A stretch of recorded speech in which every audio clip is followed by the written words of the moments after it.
おはようございます。ガレージライフのお時間です。しょんやです。今日はこのジムにレストアが終わって普通に走れるようになって、もう街乗りとかね、買い物とかそういうのはもうこの子がメインで、だいたいねもう8割ぐらい普段こっちの方を乗ってるかな。こっちの子はね、ちょっとこう車高が低いから下回りこするの気使っちゃってね、あんまり乗ってないっていうね、っていうぐらいこのジムにめちゃくちゃ大活躍なんですよ。乗り心地もすごくいいし、燃費もねリッター15ぐらい走ってくれるんで、すんごいこの子ね大活躍なんですけど、ちょっとね家族からクレームが入ってしまいまして、車内が寒いと言われてしまいました。いや、ヒーターはねものすごく効くんですよ。ヒーターね、足元しか風が出ないんで、そう足元から出てくる風で車内温めるんですけど、もうマックスにしてるとね汗だくになるぐらい室内めちゃくちゃ暑くなって、ヒーターの効きはねすごくいいんですけど、問題はヒーターじゃなくてこっちのねドアとかボディですね。助手席だとこの左側がねすごく寒いと、冷気がドアから漂ってくるって言われたんで、それを改善していきたいと思います。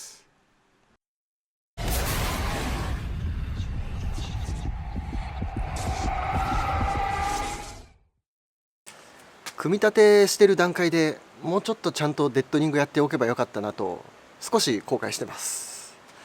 乗ってみないとねわからないんで、それはもう仕方ないですね。とりあえずデッドリングができるように、シートとか内張りとか外して鉄板むき出しの状態まで、作業を進めていきたいと思います。さっきの説明の部分でもうすでにデッドリングと言っちゃったんですけど、そう今回はデッドリングと断熱作業両方合わせてやっていこうと思います。ちょっとこのジムに走ってる時のタイヤのノイズとか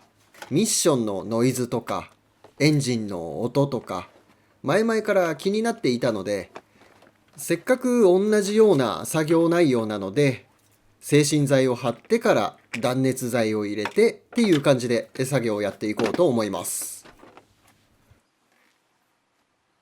シートと内張り、そしてドアの内張り外し終わりました。車の下半分ですねを外した感じになります。上側は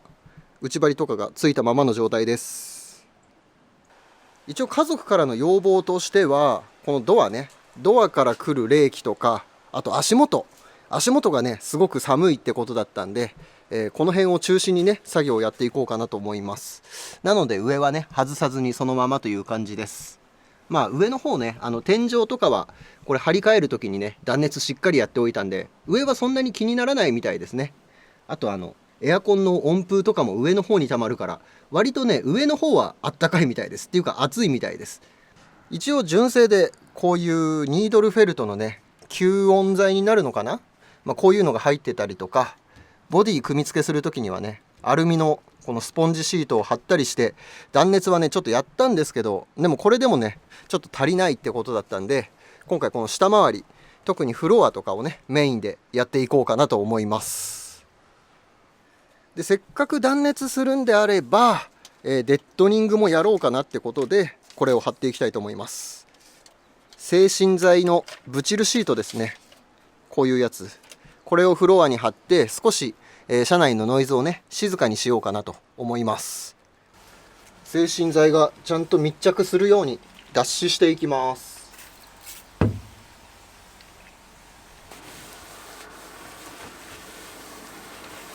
そしてこれをちょうどいい大きさに切って貼っていきます。この辺のね取り付けるステーとか、あとボルト穴とかこれ水抜き穴とかそういうのは塞がないようにしてちょうどいい大きさでこう貼っていきます。このぐらいかな。これを避けなきゃいけないんだよね。これを避けるように貼るんだから、こんな感じかな。今回は細かくカットした制震材をたくさん貼り付けていくようなやり方で施工してみました。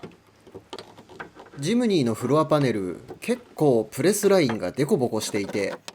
一枚物で貼り付けようとすると密着させるのが大変そうというか、ちゃんと密着しなそうな感じだったので、細かくカットしたやつを貼り付けていく、こういうやり方を選んでみました。あと用意した製芯材が10キロ分だったんですけど、一枚物で貼るとフロント側を貼るときに足りなくなりそうだなと思って、貼る面積を調整するために細かくしたっていうのもあります。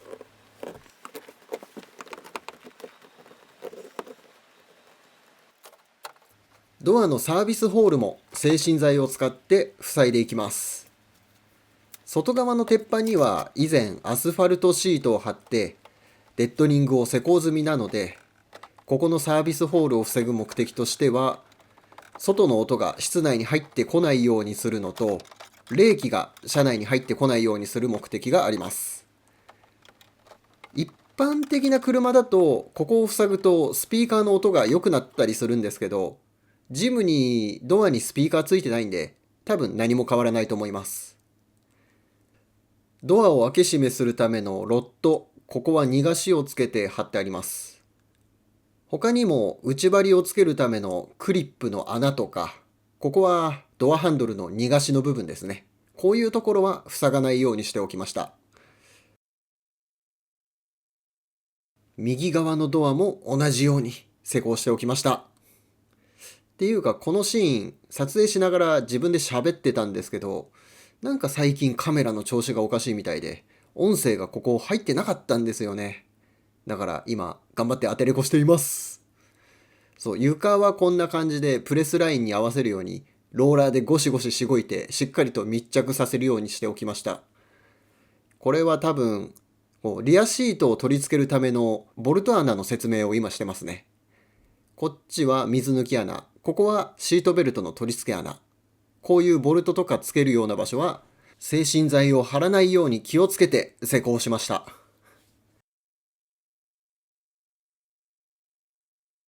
デッドリングが終わったので、次は内張りの断熱をやっていきます。純正の内張りはドアの鉄板に対して直接プラスチックのやつがついてるだけですね。内側に断熱材とかが入ってないので室内が寒いんだと思いますって撮影時言ってたような気がします。ということで今回用意したのは厚み 10mm のニードルフェルトと厚み 20mm のスポンジシート、アルミ箔付きのやつですね。2種類用意してみたんですけど、アルミ箔付きの方はちょっと厚みが分厚すぎたみたいで、内張りとかが浮いてしまいそうな感じがしたので、ニードルフェルトを使って施工していきたいと思います。やり方は、このニードルフェルトをこのドアのね、内張りの形に切り取って、でこいつにスプレーのりで貼っていきます。スプレーのり、こいつ使っていきます。でこれ昨日、一昨日ね、ちょっと試しに1枚、のりがちゃんとくっつくかどうか試しにやってみたんですけど、ちゃんとねスプレーのりでくっつけることができて大丈夫そうなんで、ちゃんと剥がれてこないんで、こんな感じで作っていきたいと思います。意外とねスプレーのりちゃんとくっついてるんですよ。これ切り終わりました。こんな感じでクリップとか避けて、そして、ドアハンドルところとかも避けるように切り抜いてあります。でここ内張りがね、ちょっとこう立体的な 3D みたいな感じで、こうちょっとここがくぼんでたりするんで、それに合わせて貼れるように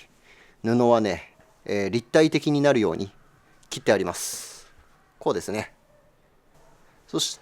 てこれをこう持ち上げるとこんな感じの一枚物になってます。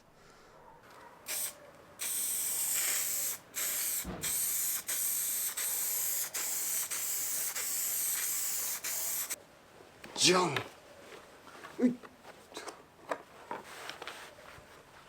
よっしゃ、できた。ニードルフェルト直で触ってもねそんなにひんやりしないんで、ここの空間がね断熱されればドアからの冷気が減るんじゃないかなって気がします。よいしょ。これでフロントドアの右と左両方とも終わりました。そしたら同じようにリアのね内張り、これリアシートのところの内張りです。これも裏側にねニードルフェルトを貼っていきたいと思います。かなり形状が複雑だったんで3枚4枚構造になりました。1枚目2枚目3枚目4枚目、これを貼っていきます。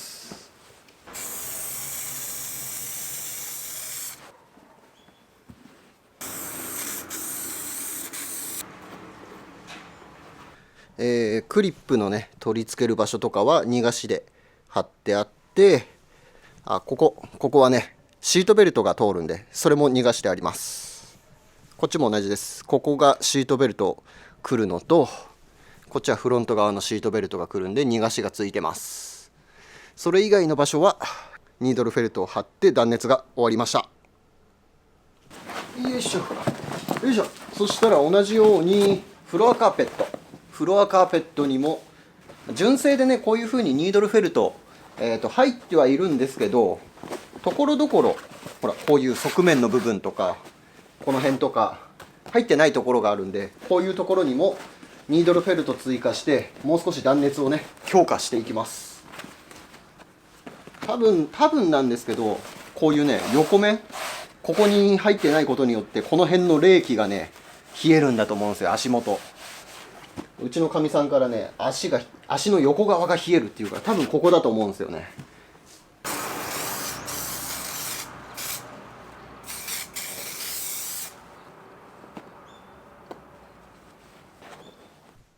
今これシートが裏返ってるんで上下左右反転してる状態です。こっちの右側が運転席のフロアカーペット、左側が助手席のフロアカーペットです。助手席側はこんな感じで、もともと純正で入ってなかったところにもね足すような感じでニードルフェルト貼って、純正で入ってるところにはプラスアルファで増しでニードルフェルトを貼っておきました。でこっちが運転席側なんですけど、運転席側はここに増してしまうとこうペダルに干渉してなんかペダル操作に影響が出たら困るんで、あえて運転席側ここにはね、追加しないようにしておきました。こっちのフロアの方とかは、増しでニードルフェルトを貼ってあります。あと側面にも貼ってあります。でこっちがシートの下になるんですよね。運転席とかの下になるんですけど、ここシートの取り付けとかがあるんで、ここはね増しでこうニードルフェルト貼ってしまうとシートが安定しなかったら困るんで、あえてこの後ろの方はね貼らないようにしておきました。そうだから貼ったのは前側だけですね。特に助手席側の足元が重点的っていう感じです。フロアカーペットのニードルフェルトの断熱、そして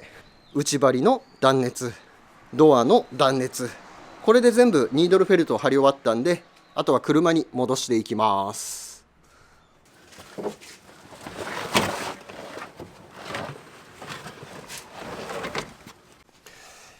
ニードルフェルトを追加した分だけこうやっぱり収まりが悪いというか、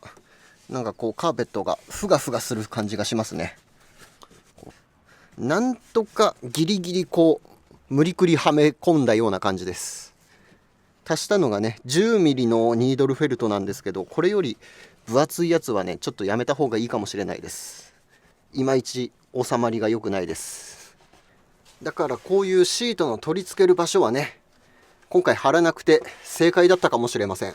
これ貼ってたらシートつけるのがすごく大変だったかもしれない。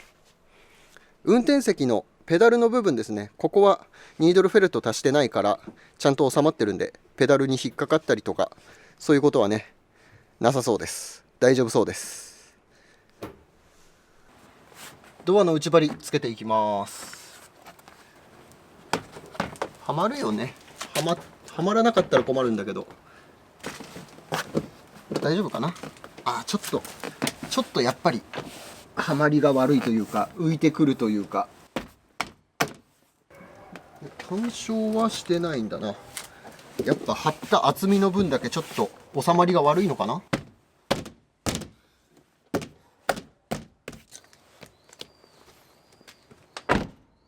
お、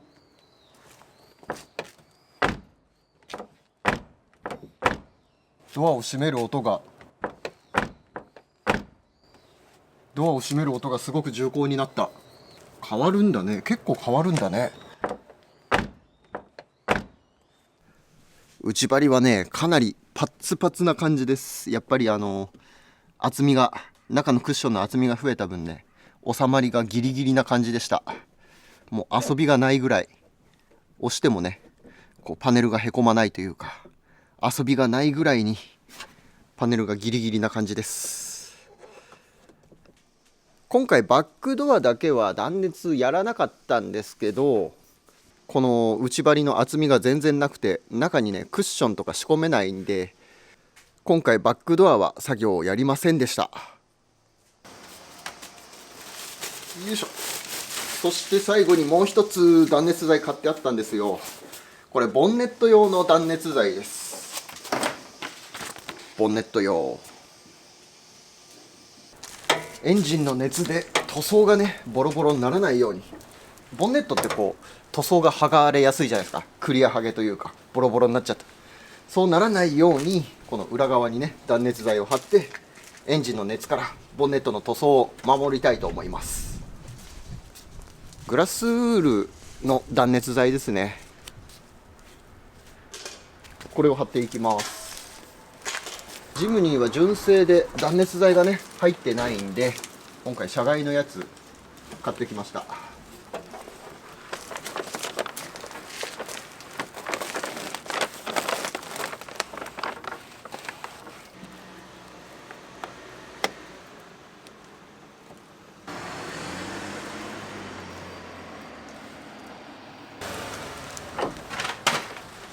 よし、 OK できた。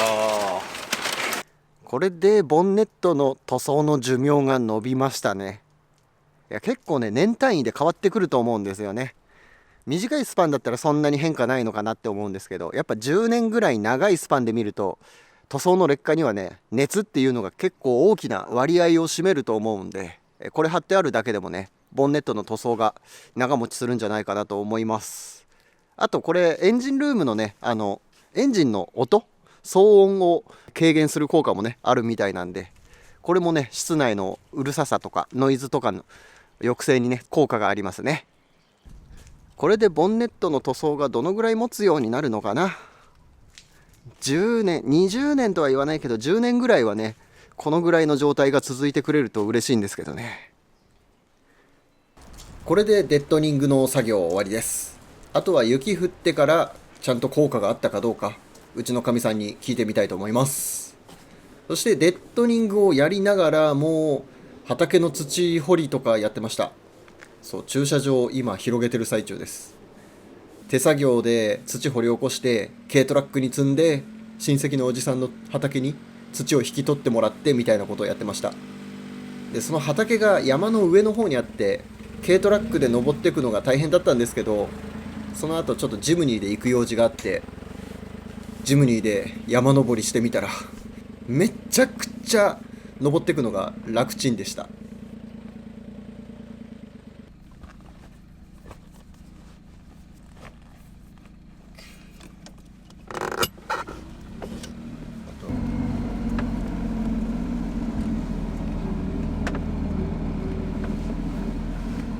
お、いけるね。お、いけるいけるいける。全然余裕だったじゃん。なんだ軽トラであんだけ苦労したんだだったんだよ多分このタイヤがいいんでしょうね。土ちゃんと噛んでくれて滑らないから。軽トラック普通のタイヤだったから途中でスタックして上まで登っていくのが大変だったんですよ。結構ジムニーのこの盗犯能力すげえなってちょっと感心しちゃいました。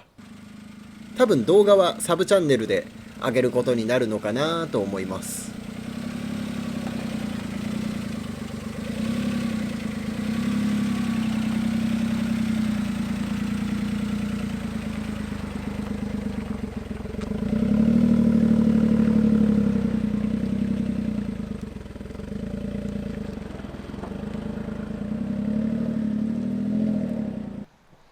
終わったー。